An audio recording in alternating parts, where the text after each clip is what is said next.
अस्सलाम वालेकुम गाइस। आज की इस लेक्चर में हम स्टडी करेंगे reaction in acetic acid, bromine reaction in bromine trifluoride and reaction in hydrogen cyanide. First of all हम देखते हैं reaction in liquid acetic acid. Physical properties को सबसे पहले इसकी डिस्कस करते हैं।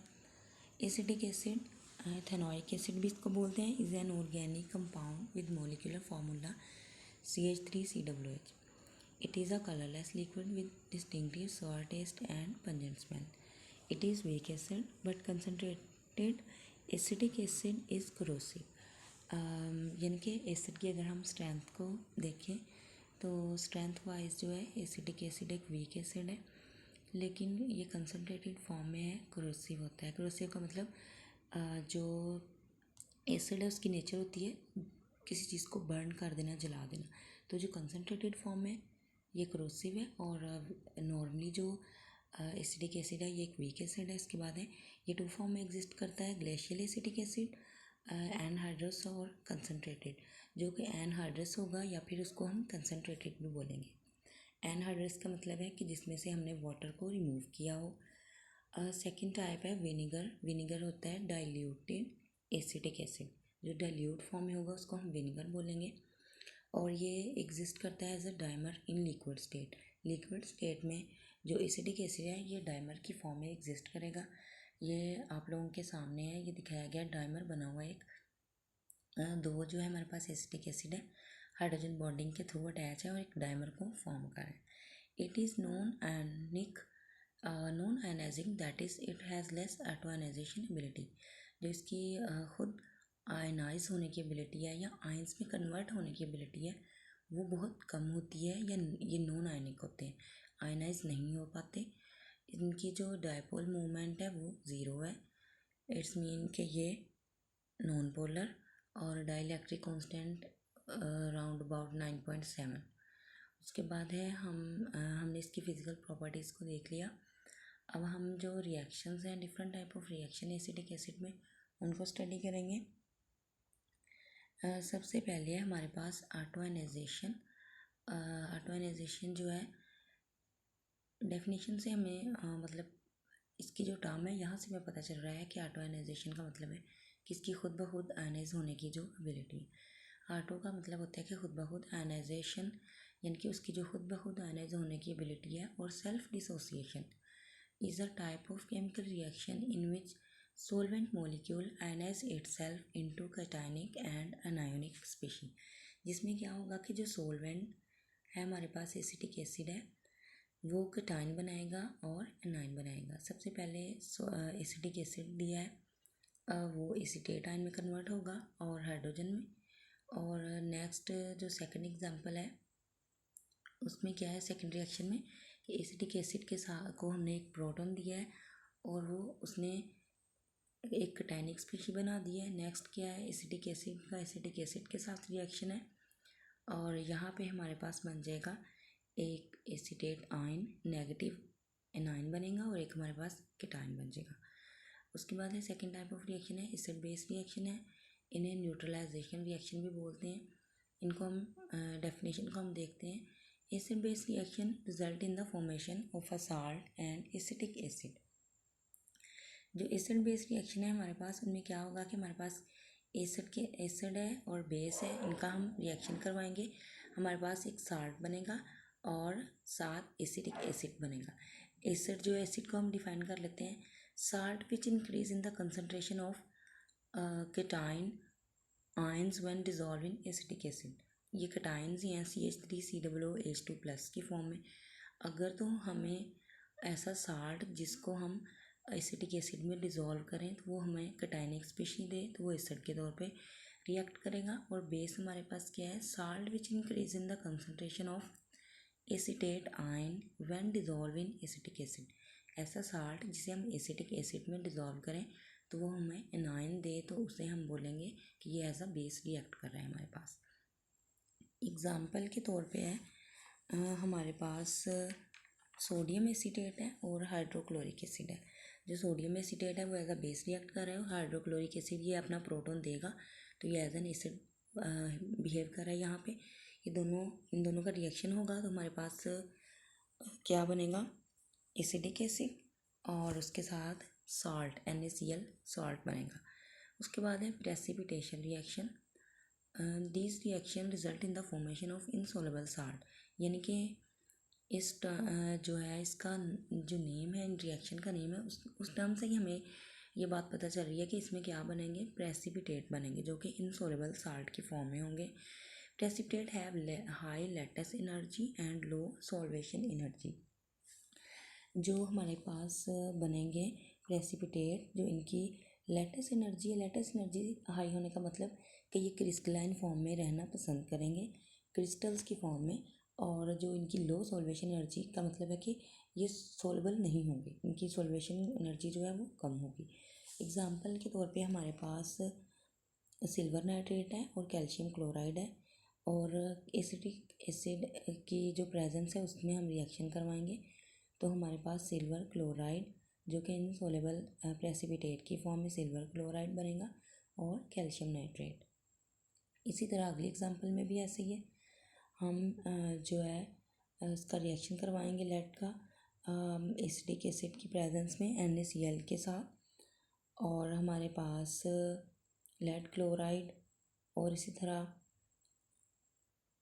सोडियम एसीटेट बन जाएगा। और अगर आप लोग इसकी डिसोसिएशन को देखें कि ये बनेंगे कैसे, हम इस चीज़ को थोड़ा समझ लें कि पहली एग्जांपल में हमारे पास है ना सिल्वर नाइट्रेट, और उसका रिएक्शन हमने करवाया कैल्शियम क्लोराइड के साथ इन the presence of acidic acid. तो आप क्या करेंगे, सबसे पहले सिल्वर है और सिल्वर नाइट्रेट है, इन दोनों की आयनाइजेशन करवाएंगे, ये आयंस में कन्वर्ट होंगे, सिल्वर अलग हो जाएगा, नाइट्रेट अलग हो जाएगा। उसके बाद सेकंड पे आप क्या करेंगे, कैल्शियम क्लोराइड की आयनाइजेशन देखेंगे हम, कैल्शियम अलग हो जाएगा, क्लोराइड अलग हो जाएगा।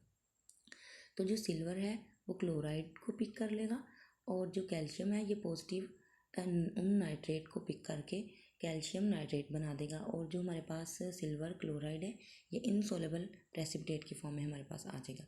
यानी कि सबसे पहले आपने क्या करना है, सिल्वर नाइट्रेट और कैल्शियम क्लोराइड अलग अलग इनकी आयनाइजेशन होगी, ये आयंस में कन्वर्ट होंगे, फिर इनके आयंस की जो है डिस्प्लेसमेंट होगी, अपना अपना आयंस जो है, कैटायन जो है उनको एक दूसरे के साथ शिफ्ट करेंगे तो हमारे पास प्रोडक्ट बन जाएगी, और इस प्रोडक्ट में जो हमारे पास सिल्वर क्लोराइड है वो इनसॉल्युबल साल्ट की फॉर्म में आ जाएगा।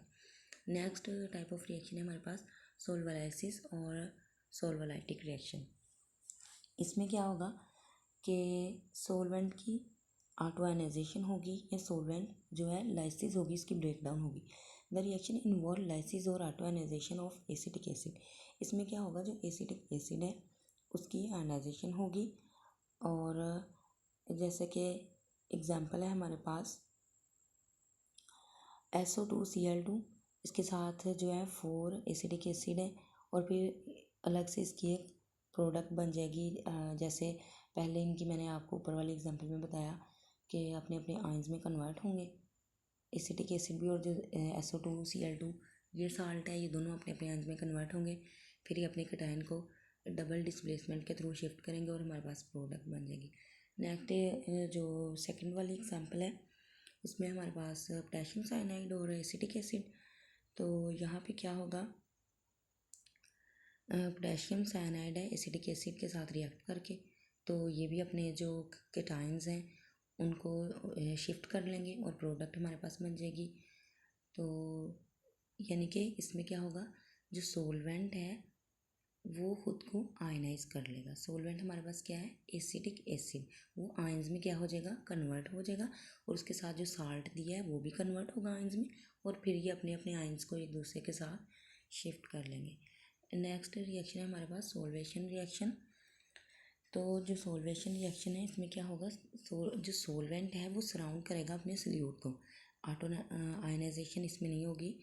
जो सोल्वोलाइसिस था उसमें ब्रेक डाउन हुई थी सोलवेंट की। अब नीचे वाले जो सोल्वेशन रिएक्शन है इनमें क्या होगा कि solvation reaction are the type of chemical reaction in which liquid CH3COOH surround the solute molecule resulting in the formation of solvent।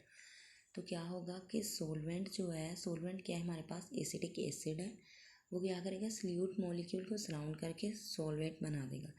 जैसे लेट्स सपोज हमारे पास एग्जांपल है पोटेशियम एथोक्साइड और इसके साथ 2 मॉलिक्यूल हमारे पास अटैच हैं एसिटिक एसिड के। ये दोनों आपस में रिएक्शन करेंगे और जो सोलवेंट है वो पोटेशियम एथोक्साइड को क्या कर लेगा, सराउंड कर लेगा। नेक्स्ट हमारे पास है complex formation reaction.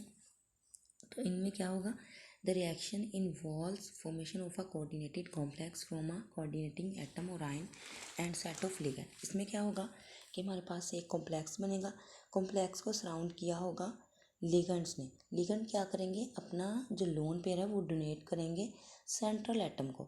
Central atom जो है वो इलेक्ट्रॉन जो है वो डेफिशिएंट होगा और जो डोनेट करेगा वो लिगेंड इलेक्ट्रॉन पेयर डोनेट करके तो इसको सराउंड कर लेगा।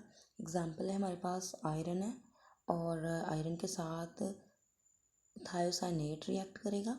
आयरन जो है एज अ सेंट्रल एटम और थायोसाइनेट जो है ये एज अ लिगेंड रिएक्ट करेगा इन the presence of acetic acid. Acetic acid जो हमारे पास है सोलवेंट है या लिक्विड है, तो ये क्या करेगा, आयरन हमारे पास सेंट्रल एटम होगा और थायोसाइनेट जो है ये एज अ लिगेंड इसको सराउंड कर लेगा। नीचे वाले एग्जाम्पल में भी इस तरह जिंक है और स्टेट आयन है, तो फिर इस तरह इनका रिएक्शन होगा और मज़ीद हम उसमें ऐड करेंगे एसिटिक एसिड और हमारे पास जो लिगेंड है वो उसको सराउंड कर लेगा अपने सेंट्रल एटम को, जिंक को। नेक्स्ट है हमारे पास ऑर्गेनिक कंपाउंड प्रेपरेशन के। एसिटिक एसिड जो है इसको हम कहाँ पे यूज़ करते हैं, acetic acid is used as solvent in the production of terephthalic acid, TPA भी इसको बोलते हैं, जो कि रॉ मटेरियल है फॉर पॉलीथीन टेराफ्थैलेट पीईटी। क्या है कि जो एसिटिक एसिड का है हम इसको एज अ सोलवेंट यूज़ करते हैं टेराफ्थैलिक एसिड की प्रेपरेशन में, जो कि एक रॉ मटेरियल है पॉलीथीन टेराफ्थैलेट में। और सबसे पहले क्या होगा, पीज़ाइलीन है, पीज़ाइलीन है हमारे पास in the presence of cobalt acetate या फिर मैग्नीज एसीटेट या ब्रोमीन या एसिटिक एसिड की प्रेजेंस में हम क्या करेंगे, इसकी ऑक्सीडेशन होगी और ये टीपीए बना देगा, जिसको एज अ नेक्स्ट हम रॉ मटेरियल फिर यूज़ करेंगे। नेक्स्ट है preparation of polyvinyl acetate. Vinyl acetate है, इसका स्ट्रक्चर सामने दिया हुआ है आपको नोट्स में, और ये पोलीमराइज होगा इनटू पॉलीविनाइल एसीटेट में इन the presence of acetic acid. यानी कि जो पॉलीविनाइल एसीटेट है वो भी जो विनाइल एसीटेट है हमारे पास वो भी पॉलीविनाइल एसीटेट में तभी पोलीमराइज होगा इन the presence of acetic acid. और जो फिर पॉलीविनाइल एसीटेट है उसको हम पेंट में, एडहेसिव्स में और टेक्सटाइल वगैरह में यूज़ करेंगे। उसके बाद है एसिटिक एनहाइड्राइड प्रेपरेशन। इसमें क्या करेंगे, हम एसिडिक एसिड में से हम रिमूव कर देंगे वाटर को। Acidic acid undergo condensation reaction resulting in the preparation of acetic anhydride. Acetic anhydride हमारे पास बन जाएगा। This is a significant raw material for, जिसको हम सिग्निफिकेंट रॉ मटेरियल के तौर पर यूज़ करेंगे एस्प्रिन की एसिटामाइनोफिन एंड देयर फार्मास्यूटिकल्स। और इन फार्मास्यूटिकल में हम इसको यूज़ करेंगे जो हमारे पास एसिडिक एनहाइड्राइड बनेगा। और वो बनेगा कैसे, एसिटिक एसिड में से हम वाटर को रिमूव कर देंगे। नेक्स्ट हमने स्टडी कर, यहाँ तक जो है हमने डिस्कस कर लिया है कि जो रिएक्शन हमने लिक्विड एसिटिक एसिड में। अब हमने स्टडी करना है reaction in liquid bromine trifluoride में। तो प्रॉपर्टीज़ हैं सबसे पहले इसकी, ए प्रोटिक है और नॉन प्रोटिक सॉल्वेंट। ए प्रोटिक का मतलब है कि ये प्रोटॉन को डोनेट नहीं करेंगे। उसके बाद इसकी liquid range 9 to 126 degree Celsius. इसका मतलब है कि इसका जो मेल्टिंग पॉइंट है वो 9 है और बॉइलिंग पॉइंट जो है 126 डिग्री सेल्सियस है। डाइलेक्ट्रिक कांस्टेंट की वैल्यू 79.7 ऑलमोस्ट जो है वाटर के इक्वल है, इसका मतलब ये भी सॉल्युबल है। डायपोल मोमेंट की वैल्यू 1.19 और हाईली रिएक्टिव होते हैं ये जो ब्रोमीन ट्राइफ्लोराइड है। नेक्स्ट हमने इनमें रिएक्शंस को स्टडी करना है। सबसे पहले हमारे पास आ जाते हैं acid base reaction. Acid base reaction of the liquid bromine trifluoride result in the formation of salt and liquid bromine trifluoride. इनमें क्या होता है कि एसिड और बेस रिएक्ट करते हैं तो साल्ट हमारे पास फॉर्मेशन होती है और साथ ब्रोमीन ट्राइफ्लोराइड की। एसिड को हम थोड़ा स्टडी कर लेते हैं कि एसिड क्या और बेस क्या है। An species that increase in the concentration of cation cation of solvent, कि ऐसी स्पीशी जो केटाइंस में केटाइंस को इंक्रीज़ करे, केटाइंस की कंसनट्रेशन को, वो एज एसिड है हमारे पास, और बेस है ऐसी स्पीशी जो इंक्रीज़ करे एनाइन की कंसनट्रेशन को, तो किसी भी सॉल्वेंट में, तो वो हमारे पास एज अ बेस रिएक्ट करेगी। नेक्स्ट है autoionization of liquid bromine trifluoride. Liquid bromine trifluoride की हमने ऑटोनाइजेशन देखनी है कि खुद किस तरह ये खुद को आयनाइज करेगा। तो ब्रोमीन ट्राइफ्लोराइड है, ये आयनाइज हो गए, BrF2 बनाएगा पॉजिटिव केटाइन, और साथ हमारे पास एक फ्लोरीन का जो नेगेटिव एनाइन है वो आ जाएगा। नेक्स्ट अगर ब्रोमीन ट्राइफ्लोराइड के साथ हम नेगेटिव वाले जो एनाइन है उसको रिएक्ट करवाएं, तो ये ब्रोमीन BrF4 हमारे पास एक केटाइन एनाइन आ जाएगा। सॉरी, ऊपर वाले में हमारे पास से एक केटाइन आया है और नीचे वाले में हमारे पास आ रहा है एक एनाइन। नेक्स्ट हमने क्या करना है, इनकी एग्जांपल्स को स्टडी करना है। जैसे लेट्स सपोज हमारे पास है ब्रोमीन डाइफ्लोराइड है और हमारे पास है गोल्ड टेट्राफ्लोराइड, और इसका हमने रिएक्शन करवाया है Ag सिल्वर ब्रोमीन ट्राइफ्लोराइड के साथ। तो इसमें एक जो है हमारे पास एक species as a acid react करेगी और एक स्पीशी एज अ बेस। जो पहले वाली स्पीशी है BrF2, ये हमारे पास केटाइन की फॉर्म में, ये हमारे पास एज अ एसिड एक्ट करेगी। और जो नेक्स्ट जो हमारे पास साल्ट है AgBrF4, ये हमारे पास एज अ बेस रिएक्ट करेगा। और उसके बाद हमारे पास ब्रोमीन ट्राइफ्लोराइड एक सोलवेंट बनेगा और साथ हमारे पास एक सॉल्ट बन जाएगा। ठीक हो गया। साल्ट यानी कि वो इन्हीं रिएक्शन में हमने यही चीज़ देखनी है कि एसिड रिएक्ट करेगा और एक बेस। हमारे पास सब पहले वाला जो साल्ट है वो एज अ एसिड रिएक्ट कर रहा है केटाइन की फॉर्म में। दूसरे वाला जो है सिल्वर ब्रोमीन ट्राइफ्लोराइड, ये रिएक्ट कर रहा है एज अ एनाइन बेस के तौर पे। इन दोनों का रिएक्शन हुआ और हमारे पास प्रोडक्ट आ गई है सिल्वर, हमारे पास प्रोडक्ट आ गई है। प्रोडक्ट में जो एक तो हमारे पास बन गया है हमारा वही सॉल्वेंट आ गया हमारे पास, और एक हमारे पास है गोल्ड टेट्राफ्लोराइड।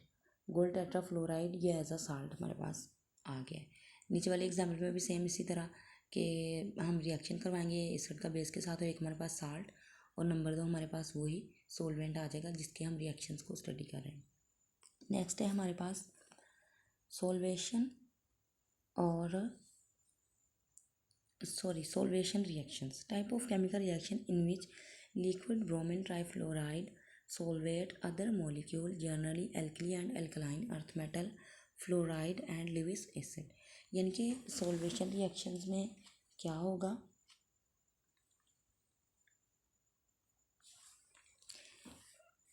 कि ब्रोमीन ट्राइफ्लोराइड जो है ये सॉल्वेट कर लेंगे अदर एल्कली और एल्कलाइन अर्थ मेटल को, या मेटल फ्लोराइड को, या लेविस एसिड को। लेविस एसिड जो है ये हमारे पास इलेक्ट्रॉन डेफिशिएंट होते हैं। आर सोलवेट बाय BrF3, इन सब को जो है सोलवेट कर लेगा ब्रोमीन ट्राइफ्लोराइड। एग्जाम्पल के तौर पे हम देखेंगे SnF4, और इसके साथ हम रिएक्शन करवा रहे हैं 2BrF3 का, ब्रोमीन ट्राइफ्लोराइड का। तो ये क्या करेगा, इसको सराउंड कर लेगा। यानी कि यहाँ पे भी हमारे पास सॉल्वेट की फॉर्मेशन हो रही है। या तो जो हमारा लिक्विड है वो सराउंड करेगा लेविस एसिड को जो कि इलेक्ट्रॉन डेफिशिएंट होते हैं, एल्कली या एल्कलाइन अर्थ मेटल्स फ्लोराइड को सराउंड करेगा। उसके बाद है हमारे पास solvolytic reaction. Type of chemical reaction in which liquid bromine trifluoride undergo lysis और ऑटोनाइजेशन। इसमें क्या होगा कि जो हमारे पास लिक्विड ब्रोमीन ट्राइफ्लोराइड है, हमारा जो सोलवेंट है वो लाइसिस अंडरगो लाइसिस, उसकी ब्रेक डाउन होगी। जैसे कि हमारे पास पोटेशियम नाइट्रेट एक साल्ट है KNO3, और ब्रोमीन ट्राइफ्लोराइड के साथ इसका हम रिएक्शन करवाएंगे तो ये अपने केटाइंस को एक्सचेंज करके केटाइन को एक्सचेंज करेंगे और आयंस की फॉर्म में कन्वर्ट हो जाएंगे। इसी तरह यानी कि हमारे पास एक साल्ट है और साथ उसके जो है वो एक सोलवेंट है, इनकी आयनाइजेशन होगी और आयनाइज होके ये KBrF4 ये प्रोडक्ट बन जाएगी। जो पोटेशियम है ये BrF4 के साथ अपना केटाइन एनाइन को चेंज करेगा, केटाइन को, और NO2 हमारे पास बनेगा, नाइट्रेट BrF2, और हाफ जो है हमारे पास ऑक्सीजन का मॉलिक्यूल बन जाएगा। नेक्स्ट हमने देखना है complex formation reaction. These reaction involve formation of coordinated complex from a coordinating atom और ion and a set of ligand. इसमें भी सेम यही होगा जिस तरह हमने लिक्विड एसिडिक एसिड में देखा कि हमारे पास जो है कॉम्प्लेक्स की फॉर्मेशन हो रही है और लिगैंड ने उसको यानी कि सराउंड किया हो। इसी तरह सिल्वर है, सिल्वर के साथ ब्रोमीन, जो दो मॉलिक्यूल है ब्रोमीन ट्राईफ्लोराइड के हैं और ये इसको सराउंड कर लेगा। और इसी तरह जो नीचे वाली एग्जांपल है ये भी सेम वैसी है जैसे कि हम प्रीवियस जो है रिएक्शन कॉम्प्लेक्स फॉर्मेशन के उसमें देख चुके हैं कि ब्रोमीन डाईफ्लोराइड है, ये गोल्ड फ्लोराइड के साथ रिएक्ट करेगा, और जो सिल्वर ब्रोमीन ट्राईफ्लोराइड है इनका रिएक्शन होगा। एक हमारे पास केटायनिक स्पीशी है, एक एनायनिक स्पीशी है, और ये इसी तरह नेक्स्ट अपने केटायन की डिस्प्लेसमेंट के बाद प्रोडक्ट बना देंगे और कम्प्लेक्स फॉर्म हो जाएगा हमारे पास और एक सेंट्रल एटम होगा। नेक्स्ट है हमारे पास प्रेसिपिटेशन रिएक्शन है। In this reaction formation of insoluble salt precipitate take place. Same वैसे ही जैसे कि हम प्रीवियस लेक्चर में जो रिएक्शंस हैं एसिडिक एसिड के उसमें देख चुके हैं कि प्रेसिपिटेट बनेंगे। एक साल्ट है इन द प्रेजेंस ऑफ वही जो सोलवेंट हमें दिया गया है ब्रोमीन ट्राईफ्लोराइड है उसके साथ रिएक्ट करेंगे और प्रोडक्ट बनेगी हमारे पास। सबसे पहले कॉम्प्लेक्स फॉर्मेशन होगी, उसके बाद हम इसको मज़ीद 120 डिग्री सेल्सियस पे हीट करेंगे तो हमारे पास जो इनसॉल्युबल प्रेसिपिटेट है सिल्वर फ्लोराइड की फॉर्म में हमारे पास वो बन जाएंगे और ब्रोमीन डाईफ्लोराइड आ जाएगा हमारे पास। नेक्स्ट है इसी तरह formation of metal fluoride. Bromine trifluoride fluorinate everything which dissolve in it. कि ब्रोमीन जो ट्राईफ्लोराइड है ये क्या करते हैं, फ्लोरिनेट कर देते हैं जिस भी चीज़ को इनमें हल किया जाए। It provide a considerable use of it in the synthesis of many transition metal fluoride most of which can not be prepared by other methods. यानी कि ये सिंथेसिस करता है बहुत सी ट्रांजिशन मेटल फ्लोराइड की जिनको हम दूसरे मेथड से प्रिपेयर नहीं कर सकते। क्या करता है कि ब्रोमीन ट्राईफ्लोराइड है, इसमें हम किसी भी चीज़ को अगर ऐड करते हैं तो उसको फ्लोरिनेट कर देते हैं। एग्जांपल के तौर पे हमारे पास है RuA+KCl है, तो ब्रोमीन ट्राईफ्लोराइड की प्रेजेंस में ये क्या करेगा, उनको फ्लोरिनेट कर देगा। सबसे पहले तो ये अपने आयंस में कन्वर्ट होगा और फिर अपना केटायन एक्सचेंज करके तो ये उनको फ्लोरीन उनमें ऐड कर देगा। जैसे कि इसने पोटेशियम में फ्लोरीन को क्या किया है, ऐड किया है। नेक्स्ट है हमारे पास NOCl, तो ब्रोमीन ट्राईफ्लोराइड की प्रेजेंस में NOF बनेगा। NOF किस तरह बनेगा कि ये जो ब्रोमीन ट्राईफ्लोराइड है ये भी आयंस में कन्वर्ट होगा नेगेटिव और पॉजिटिव आयन में, NOCl भी नेगेटिव और पॉजिटिव आयन में कन्वर्ट होंगे। उसके बाद ये दोनों अपने केटायन को एक्सचेंज करके तो फिर NOF बना देंगे, यानी कि ये इसको भी इसने फ्लोरिनेट कर दिया NO को। Metallic oxide are readily converted into fluoride, तो जो मेटेलिक ऑक्साइड है वो बहुत जल्द कन्वर्ट हो जाते हैं इनटू फ्लोराइड में। जैसे हमारे पास बेरिलियम ऑक्साइड है इन the presence of bromine trifluoride BeF2 बना देगा। वो कैसे, इसी तरह सेम BrF3 पहले अपने आयंस में कन्वर्ट होगा BrF2 में और एक नेगेटिव फ्लोरीन का आयन बनाएगा। उसके बाद Be जो ये अलग हो जाएगा, O सेपरेट हो जाएगा। उसके बाद ये अपने केटायन को एक्सचेंज करके तो सोन इसी तरह ये प्रोडक्ट बनाते जाएंगे, यानी कि फ्लोरीन का एडिशन होता जाएगा इनमें। उसके बाद है determination of oxygen in metal oxide, कि ये मेटल ऑक्साइड में डिटरमाइन करने के लिए ऑक्सीजन का भी यूज़ होता है। It can easily done by dissolution of metal oxide in BrF3। The metal oxide release oxygen quantitatively in BrF3 which is collected and measured by use same specific method e.g. some specific method e.g. gas meter।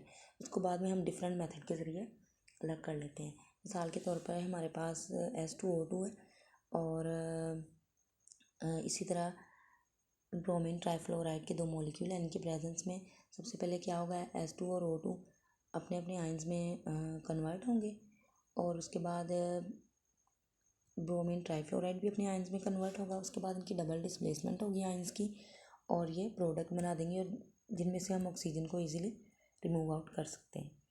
Next है study of reaction in liquid hydrogen cyanide. तो सबसे पहले हम इसकी properties को देखेंगे। Liquid hydrogen cyanide is highly associated liquid through hydrogen bonding. Liquid hydrogen cyanide जो है ये highly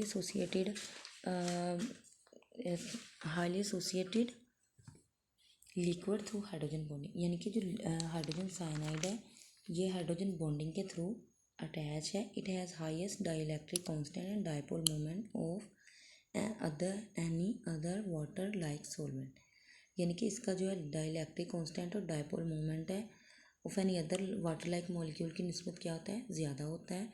in comparison to water it is an inferior solvent, water की निस्बत ये एक इन्फीरियर सॉल्वेंट है। On the basis of solubility many organic compound like benzene, aniline, methanol glycerine are readily soluble in ACN, यानी कि ये बहुत जल्द एसीएन में क्या है, सोलेबल हो जाते हैं। ACN dissolve both covalent and ionic compound like NaCl, KCl, NaNO3, NH4Cl and Ki. Many covalent chloride PuCl3, SoCl2 and ACl are soluble and produce ion in the solvating process. SnCl4, SnBr4 are dissolved in HCl without undergoing ionization, यानी कि जो हमारे पास कुछ तो जो हैं वो ions की फॉर्म में ACN में डिज़ोल्व होते हैं, लेकिन जो SnCl4 और SnBr4 है ये डिज़ोल्व हो जाते हैं ACN में विदाउट अंडरगोइंग आयनाइजेशन।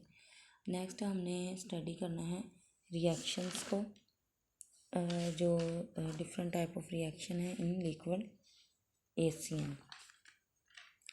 सबसे पहले हम देखते हैं कि ACN जो है ionize to form hydrogen and cyanide ion. ACN जो है ये आयंस में कन्वर्ट करके होके तो क्या बना देगा, एक हाइड्रोजन आयन और एक साइनाइड आयन। ओवरऑल जो रिएक्शन इसका होगा हाइड्रोजन साइनाइड के साथ तो एक कटायन बनेगा और एक हमारे पास एनायन बनेगा।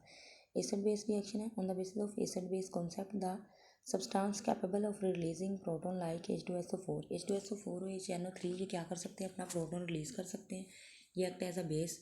और जो कंपाउंड जो गिविंग साइनाइड आयन यानी कि नेगेटिव आयन देंगे like alkali metal and substituted ammonium cyanide act as basis in the ACN।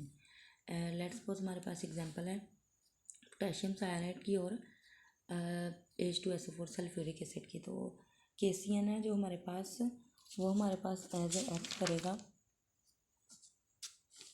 जो पोटेशियम साइनाइड है वो हमारे पास एज ए एक्ट करेगा बेस और H2SO4 हमारे पास एज एन एसिड और हमारे पास पोटेशियम बाइसल्फेट बन जाएगा और हाइड्रोजन साइनाइड बन जाएगा। ठीक है, नेक्स्ट एग्जांपल है हमारे पास, इसमें 2 पायरिडीन मॉलिक्यूल हैं और 7 सल्फ्यूरिक एसिड है और ये एक्ट करके पायरिडीनियम सल्फेट को बना देंगे और यानी कि एक इनमें स्पीशी एज एन एसिड और एक इसमें एज अ बेस रिएक्ट करेगी। कॉम्प्लेक्स फॉर्मेशन रिएक्शन है नेक्स्ट हमारे पास। Formation of complex compound is possible in liquid hydrogen cyanide. In liquid hydrogen cyanide following reaction take place form a complex. इसमें complex form होगा जैसे FeCl3 है, तो जो हमारे पास है FeCl3 फेरिक क्लोराइड है, ये रिएक्ट करेगा ट्राई इथाइल अमोनियम साइनाइड के साथ और ये प्रोडक्ट बना देगा। जो हमारे पास है Fe है ये CN को पिक करके करेगा और ब्लू पिपेट बना देगा और ट्राईइथाइल अमोनियम क्लोराइड हमारे पास बन जाएगा। उसके बाद है द रिएक्शन, हाँ जी बिल्कुल, उसके बाद हम देखेंगे द सोल्वलाइसिस और solvatic reaction. The reaction in which the solvent molecule react with the solute in such a way that the solvent molecule split up into 2 parts, one or both of which get attached to the solute molecule or ion are called solvalytic reaction। यानी कि ऐसे reaction जिनमें solvent molecule है जो solute को क्या करेगा, solvent जो मॉलिक्यूल है वो 2 पार्ट में कन्वर्ट हो जाएगा और जो हर एक एंड में वो सल्यूट को सराउंड कर लेगा। तो सोल्वोलाइटिक रिएक्शन जैसे कि हमने इस एग्जांपल में देखा H2SO4 है हमारे पास 2 HCN के साथ रिएक्ट करेगा, पहले ये अपने आयंस में कन्वर्ट होंगे, इनकी डिसोसिएशन होगी, उसके बाद ये प्रोडक्ट बना देंगे। फॉर्मेशन ऑफ सोलवेट है, ACN form new solvate, ACN जो क्या है न्यू फॉर्म करेगा solvate. The solvate AlCl3 2ACN is best describe as informally carbon amine and hence is formulated as Al3NHCHNC SO3। ये जो हमारे पास नेक्स्ट उन्होंने